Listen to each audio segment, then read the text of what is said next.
Hello friends, welcome to my new vlog. मैं बना रही हूँ पोहा और ये चीला। ऋषभ ऋषभ जाएगा स्कूल। बाय बाय के हेलो करो। ऋषभ, नित्यम भैया बाय कर दो। नित्यम भैया बाय कर दो। प्रणाम करो भैया, प्रणाम करो तो नित्यम। हाय शाबाश, आशीर्वाद दो ऋषभ। चलो। ओ बाबा रे,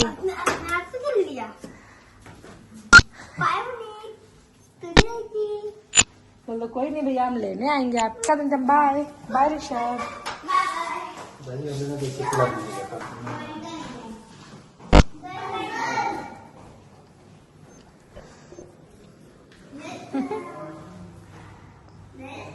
हेलो कर दो। ऋषभ के जाते ही मैंने नहा धोवा के घी चावल के आटे का घी में फ्राई करके ड्राई फ्रूट्स के लिए ड्राई फ्रूट्स डाल के मैंने प्रसाद बनाया, क्योंकि आज तीज है। और फिर मैंने बनाया गुजिया। और ये जो मैंने प्रसाद बनाया वो मेन प्रसाद वही होता है, चावल का आटा ही। फिर स्कूल से आने के बाद मैंने बनाया लंच, लूची और मटर पनीर की सब्जी। और इसे फिर मैंने प्रसाद हटाया, इसको रखा। ये तीज है आज, और हमारे तीज में यही मेन प्रसाद होता है, चावल के आटा। और ये रहा मेरा पूजा का सामान, जो कि मैं माता रानी को चढ़ाऊँगी और भोले बाबा को। फिर हम ऐसे पूजा करके चढ़ा के पंडित जी को दे देते हैं। और ये हो गई मेरी पूजा घर पे। फिर है मेरे भोले बाबा पार्वती जी। ये हो गया मेरा पूजा। मैंने बस बच्चों के चक्कर में एकदम छोटा सा किया, जैसे भी। तो घर पे पूजा कर लिया मैंने, हो गई हूँ रेडी। फिर मैं जाऊँगी यहाँ से मंदिर। ये देखिए, कमेंट में बताइएगा अच्छा लग रहा है या नहीं। अब मैं जा रही हूँ मंदिर।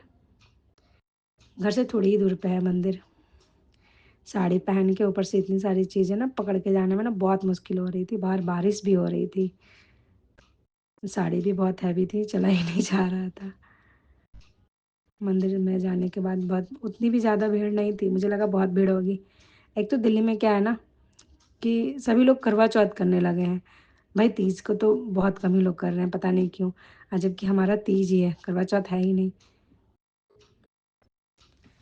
मंदिर में उतनी भी ज़्यादा भीड़ नहीं थी। फिर मैं पूजा कर रही थी। जैसे सोमवार, सावन के सोमवार में भीड़ होती है, वैसे ही भीड़ थी। तो थोड़ा सा इधर उधर एडजस्ट करके मैं पूजा कर रही थी। अरे हाँ, यहाँ भी हम प्रसाद में चढ़ाने के लिए ना वही लेके आए हैं, चावल का आटा और श्रृंगार का सामान। यहाँ मतलब चढ़ाएंगे। और भोले बाबा के लिए धोती वगैरह लेके आई थी। और यहाँ पंडित जी हैं, कथा सुनाएंगे ये। पंडित जी को हमने बोला था कि बस 5 मिनट रुक जाइए, हम पूजा कर लेंगे, फिर कथा शुरू कीजिएगा। फिर हम पूजा करके आके यहाँ पे बैठ गए। बैठने के बाद फिर मैं चुन्नी एक साइड ले ली थी, पूजा कर रही थी ना, संभाल ही नहीं पा रही थी, साड़ी लोटा चुन्नी, इसलिए मैंने चुन्नी को साइड में रख दिया था। अब पंडित जी कथा सुनाएंगे तो आराम से बैठ जाऊँ। अरे चुन्नी मैंने उल्टी ले ली थी, किसी ने कहा कि उल्टी है।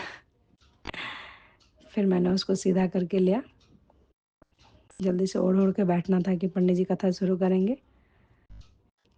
यहाँ बैठने के बाद फिर हमने हाथ में फूल वगैरह लिया पूजा करने के लिए।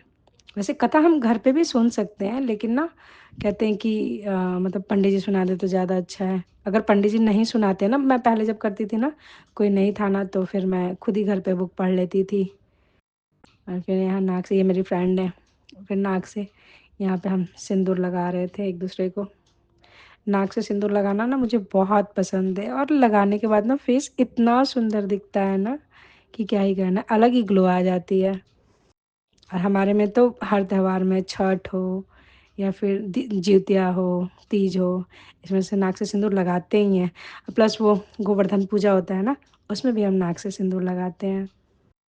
और शादी हो, माटी कोर हो, इसमें बहुत ही प्यारा लगता है। वैसे नाक से लोग लाल वाले भी सुंदर लगाते हैं, लेकिन ये जो ऑरेंज वाला लगाते हैं ना, इससे जो लुक आता है ना, वो किसी से भी नहीं आता है।